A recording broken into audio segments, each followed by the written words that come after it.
Hi, I'm James Navé. I'm offering a 6-week Artist Way course starting September the 21st on Tuesday evening, 7 p.m. Eastern Time, and it's the other time zones as well. I've been teaching Artist Way courses for years. If you've watched one of my videos, you know Julia Cameron and I started teaching Artist Way workshops, camps in Taos. We did week-long gatherings of people, and after that I started going alone and sometimes with Julia teaching these courses. And over the years, I've learned when we gather together to work this material, it's more of a collective learning experience for everybody. I wish I could tell you I get up every morning with all the creative answers, and I just get up in the morning, do my morning pages, and stare out the window, drink a little coffee, and think, what in the world am I going to do next? And I think that's a perfect question to ask because it's like we're starting anew every single day. It's a bit poetic, really, when you think about it. And we all have our own voices.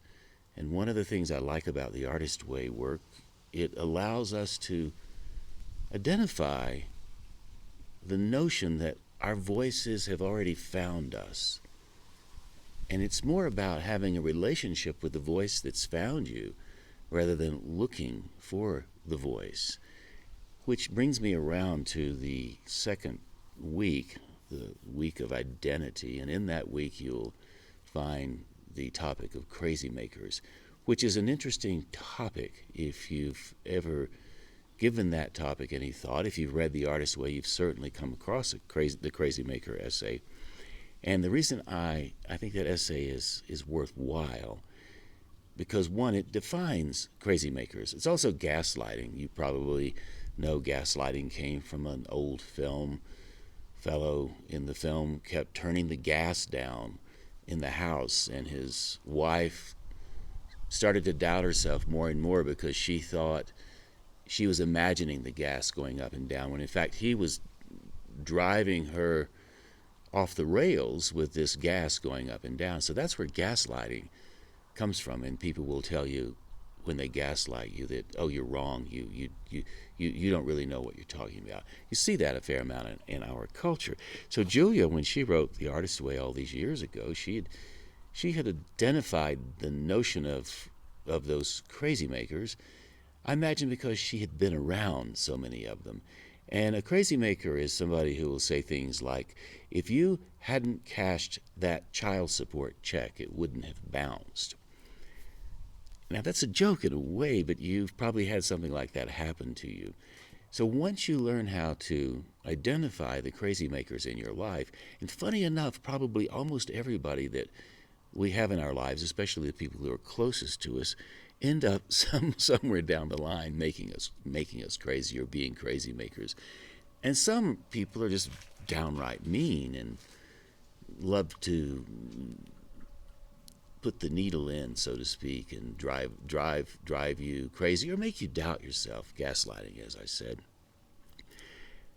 I like the idea of knowing about crazy making, because not only are you able to identify the people around you who are crazy makers and then stand in your own authority and say, well, I'm just simply not going to buy this story.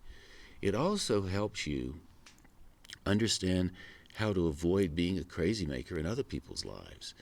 And as creative leaders, and I am going to make the assumption you are a creative leader, otherwise you wouldn't be working with the artist way. You wouldn't even be interested in it. You have creative leadership in your thinking and maybe even your calling, your destiny perhaps. So as creative leaders, it's worth knowing that we have all at one time or another been crazy makers.